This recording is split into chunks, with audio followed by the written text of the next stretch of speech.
There's a version of you that never sleeps in, never skips training, never wastes time. There's a version of you who never fails. It is waiting for you. Genuinely ask yourself a question, you at home. If you had done those things for the last 2 years, you never skipped a training, you never wasted time, you never scrolled TikTok, you never sat aimlessly on the internet typing in garbage, never played video games, you never wasted time.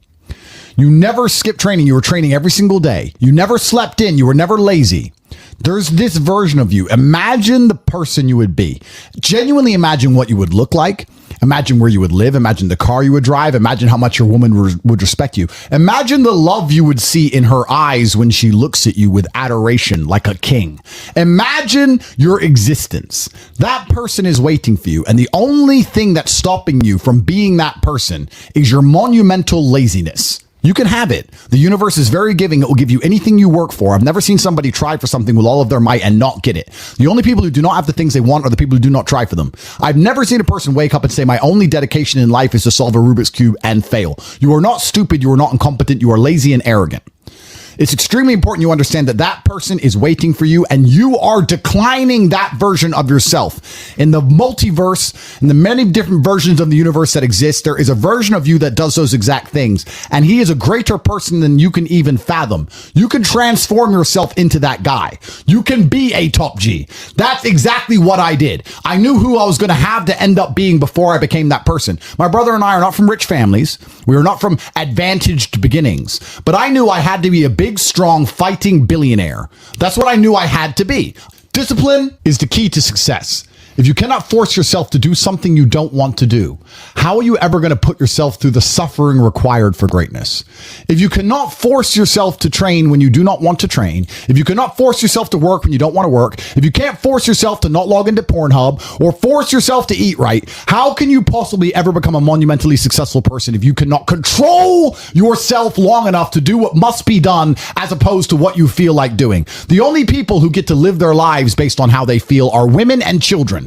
Children can cry because they feel like crying, as can a woman. A woman can start an argument because she feels like arguing, as can a child. A man must do what he is supposed to do irregardless of how he feels. That is the key component to masculinity, is discipline. If you do not have the discipline to dedicate yourself to anything, you are going to fail and be crushed by the people who can. If you only go to the gym when you feel like going to the gym, you're never going to be as strong as the people who go to the gym when they don't feel like going to the gym. That is a reality of life. So I train every single day. I've actually heard from some people saying, you overtrain. And I explained to them, one, I don't believe in rest. I'm not you. I'm not pussy and I'm not broke like you are, Mr. Fitness Trainer, standing around the gym teaching people for $50 an hour. I don't need to listen to you. Secondly, I don't train because I want to get bigger. I train every day because it is difficult to train every day. It hurts. I don't want to. I wake up and I'm busy. I have other things to do. I don't feel like doing it. So I force myself to do it 7 days a week, 365 days a year, so that I know I'm the kind of person who can do what he doesn't want to do when it needs to be done. I am that man. And it is more of a mental exercise than a physical exercise at this point. How can you ever outcompete me if I can force myself to do the things I don't want to do and you cannot? Discipline is absolutely essential for success, and you need to get very comfortable and very used to the idea of understanding that on your path to greatness, there are going to be long periods of time where you hate what you are doing, where you are dissatisfied with the actions you must undertake, where you are tired, where you are stressed. That is why it is difficult. That is why most people won't make it. If the path was easy, everybody would walk it and it would lead nowhere. 100 people start the path, 99 fall off because it is difficult, and the one person who makes it to the end gets the gold. If all 100 made it to the end and the gold was divided by 100, it wouldn't even be worth anything. The difficulty gives it value. The fact that it is difficult to do is the key component into the fact you want it in the first place. If it wasn't difficult, everyone would have it and you wouldn't want it because no one would respect it. It's supposed to be hard. Life is supposed to be hard. You're supposed to think this is terrible. You're supposed to suffer and smile through the pain regardless. Discipline is the key to success in all realms as a man. And if you lack it, you stand no chance. You can give most people a roadmap to success. You can give them a Ferrari with a full tank of gas, and a lot of people still wouldn't make the destination because they would say the drive is too far away. Quitters, they don't have the discipline. You can tell them exactly exactly how to do it. You can give them the mechanism to get there, but they don't have the discipline to complete the drive and end up at the destination. That is the majority of Earth. This is your competition. People who, even if they are told what to do and people tell them exactly how to do it and help them do it, still quit, still fail because they lack discipline. Even me, with my monumental powers, I can't make a quitter successful. It doesn't matter how good I am. It doesn't matter how easily I make it for them to succeed. It doesn't matter how compendious and concise and powerful the real world is. It doesn't matter how much I text them and motivate them, how many emergency meetings I do to try and talk to them and hype them up, how much motivation I give them. It doesn't matter what I do. If they are a quitter, guess what they're going to do? They're going to quit. No matter how simple the map is to read, no matter how fast the Ferrari is, somewhere along the drive, the sun's going to get in their eyes, and they're going to sit there and go, I don't like this, this is hard, and they're going to quit. Quitters are the number one type of people that nobody can help. If you're a quitter, I can't help you. Life can't help you. God himself cannot help a quitter. So if you lack discipline, you lack the very basic building block to any type of success which exists on the planet. By every single metric which can be measured with science, you are going to stay a loser and a failure. The key is to keep training. If you train hard every single day, you don't have to worry about a little bit of vitamin C. It's true. If you don't train and you don't smoke, you're still going to be a pussy. Yes. The answer is always hard work. As soon as you are granted life, you are guaranteed death. What you do in between is up to you. You are all conscious. That could end tomorrow. That could end in 100 years. But the time between the beginning of your consciousness and the end of it is completely up to you. Training is never the wrong decision. If you're in jail, you should train. If you are free, you should train. If you are rich, you should train. If you are poor, you should train. If you smoke, you should train. If you don't smoke, you should train. If you drink, you should train. If you don't drink, you should train. You cannot escape that hard work is always the correct decision. There is no time in any scenario when working hard is going to be the wrong answer. You should always try your very best in all things. I will smoke 10 cigars a day and beat the shit out of you because I train harder than you can possibly fathom. Pain is an extremely important part of the equation. Pain is the elixir of success. When people say this bad thing happened to me and I'm suffering, I say good. It is pain which is required. It's one of the elements in the chemical reaction. If a chemical reaction requires 5 particular distinct compounds and you have 4 and you're missing 1, it simply doesn't work. Pain for a man is one of the most important elements in becoming successful. Batman is Batman because they killed his parents. If they did not kill his parents, he would not be Batman. You're supposed to suffer. You're supposed to take that pain. The worst thing that can happen to you as a man is you live a life with no pain in it. To be born into a rich family and have a nice, easy life and be given money and you don't have to go to the gym and not have to train because you have bodyguards and sit around like a fuck up. You're going to be miserable and unhappy and a drug addict buying prostitutes. You're only going to have women who adore you. You're only going to feel confident in yourself and feel happy when you've been through hell and come out the other side. The pain is required. And you'll often notice that people who are better than you are people who have suffered more than you have suffered.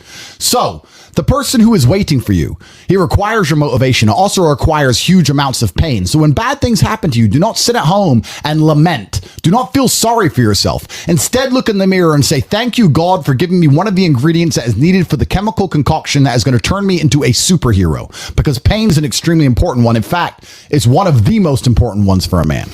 Everything is war. All of it. Sitting in the commute without losing your patience is war. Trying to find a way to escape your slave job is war. Keeping your wife happy and your children inspired is war. Training to become stronger than before is war. It is all war, and it cannot be avoided. And I'll tell you why it's war, because war is 2 opposing sides trying to achieve the same goal.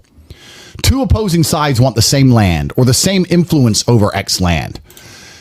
And the car you want, the Ferrari, you're not the only person who wants it. The reason it's so expensive is because others people want it. The girl you want, the beautiful woman, everyone wants her. It is war. It is competition. Everything about life as a man is war. It is conflict because you are competing against the other men who want it the same, which is why discipline is such an important thing, which is why you must take the pain and add it to the concoction to become as formidable as possible. Life is war. This idea that you can go through life as a man and avoid war is probably the biggest mistake that most men make, because it is impossible for you to achieve anything significant without war. Running a business is war. Running a hotel, running a restaurant, running an online company, it's war. Training is war. Life as a man is war. You need to wake up and view it exactly as what it is. Everything I want, other people want. Everything I desire, other men are trying to get. This is a war, and I must outcompete them. That is the best possible mental model you can have. Even in jail, it was a war for who could stay most calm, a war who could control their mind the best, a war for who could suffer the least. That is war. I was surrounded by people who lost their minds and I refused. It was a battle and I was successful. Life in and of itself as a man is a never-ending struggle and a never-ending battle. It is the constant of the human condition. Evolution requires pain. While others complain that they do not feel happy enough, I'm happy I'm struggling. I don't want to be happy. I want to be great. This is the beauty of life as a man. Do you understand? I don't care. I'm happy to be struggling. I wanted to fight. You wanted to win. I wanted to fight. That's the difference. You're concerned with winning. I wanted to just fight. And we're fighting. That is the beauty of life as a man, to be great. If you concern yourself only with being happy, you are once again acting like a female or a child. Happiness is fleeting. It doesn't even matter if you're concerned only with the hedonism of happiness. You're going to drink alcohol and go to parties and go to festivals and take drugs. I want to be happy. Who cares? I want to be great. I want to be great all of the time. And let me ask you a question as a man at home, genuinely, truthfully. Would you rather be a loser who's always smiling, a happy loser, or would you rather be a stressed winner? Because I'll tell you something about winners. Most of them are stressed. We are stressed. We're stressed. Putin is stressed. Genghis Khan was stressed when his messenger turned up after a 4-week ride with updates from the battlefront of Iran. I'm sure he was stressed by what he read. Even if it was very good, even if it all looked fantastic, he started to feel stressed. Okay, well, now maybe I need to go to Iran. How long is it going to take me to get there? Maybe we need to send more horses. Maybe we need to colonize Iran. He felt stress because the beauty of life as a man is to be great. So you have to sit here and ask yourself, do you want to be a happy loser that's insignificant? Nobody knows you exist. Women don't respect you. Men don't respect you. Nobody cares if you live or die, but you get to smile all the time. Or do you want to be one of the most important people on the planet with a little bit of stress? I am brilliant because I've decided to be brilliant. And if I have to sacrifice happiness to be brilliant, then that's fine. You know what the great thing about it is? You know what's amazing what God gives, how the whole world becomes full circle? If you stop caring about being happy and you start caring instead about being great, guess what you end up being? Great. Along with great. And you know what? Yeah, happy. You end up happy if you forget about happiness and try to become great. You will never be successful if you're concerned about being happy, so forget about it. I like to consider myself a wise old man, and I'm trying my best to encourage and instigate a revolution amongst the youth where men take absolute self-accountability and they believe in themselves and they take responsibility for absolutely everything. As a man, you are most formidable if everything is your fault. If it rains outside and you get wet, that is still your fault. Can you control the rain? No. Could you have brought an umbrella? Yes. You need to blame yourself for all things, the good and the bad. And by doing this, you take absolute self-accountability, which allows you to build a mental model in which you will find solutions. 1, 2, avoid trouble because you know that anything bad happens to you is your fault. And 3, be the most fearsome competitor possible because we're living in a very competitive world nowadays amongst the elites. The people who understand that you're living inside of a fish tank are trying very hard to get out. And you have to make sure that you can outrun some of them if you want to escape. It's an age-old adage. If a bear is chasing a group of people, you do not have to be the fastest one. You just have to be faster than the slowest. The slowest person is going to die. So as long as you're ahead of the majority of people, you stand a very good chance of avoiding slavery. Being a powerful man isn't always about furious anger and instilling fear. As enemies attempt to attack your energy and lower your vibration, understand this. Power is untouchable. Power may notice, but it doesn't care. Sometimes power is simply not giving a fuck. Being a powerful man isn't always about furious anger and instilling fear, meaning sometimes it is. You need to retain the capability to instill fear with furious anger.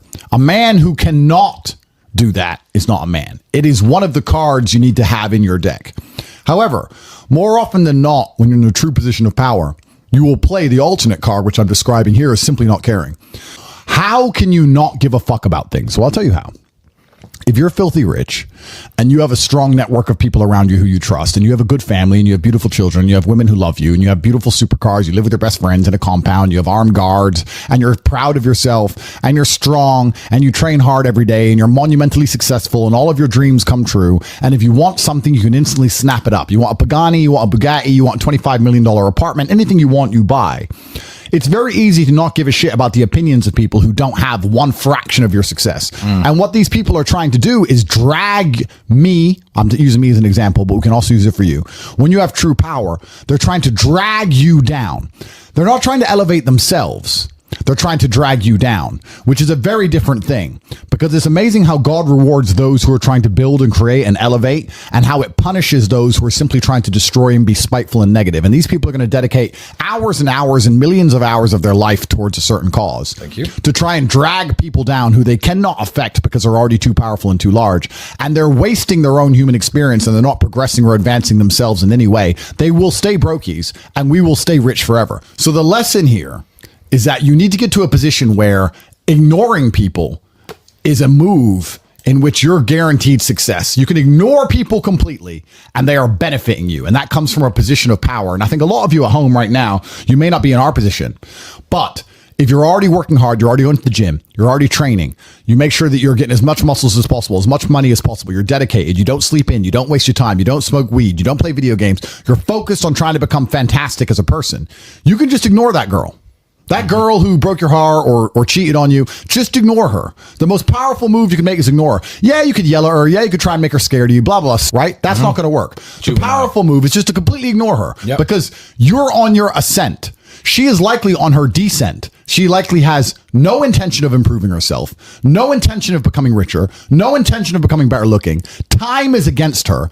As she gets older, she's going to lose her looks. You're going to continue your ascent, and she's going to have to watch you for the rest of her life be the man that she could have been with that she's no longer good enough for. The best thing you can do is simply ignore her. That is the powerful move. And it's the same with also men. It's not even a gendered argument. There's men who want to be your friends right now, or who wanted to be your friend, and they did something wrong to you.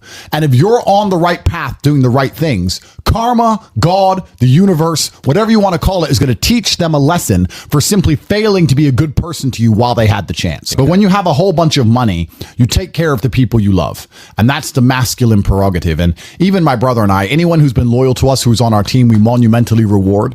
And everyone who ever displayed cowardice or sold us out or made mistakes massively regrets it, because they see how well we treat the people who are close to us. If you lack somewhere, excel somewhere else. Counter your weaknesses by honing other capabilities. If you're ugly, become filthy rich. If you're poor, be as strong as an ox. Life is unfair. The primary focus of your energies is to balance the books. And there's two different ways you could interpret that. You can, obviously, increase the attributes that you are lacking. If you have the ability to train, because a lot of people don't. Some people are born without arms and legs, but you, with 2 arms and 2 legs, are sitting at home jerking off to Pornhub, flabby and fat.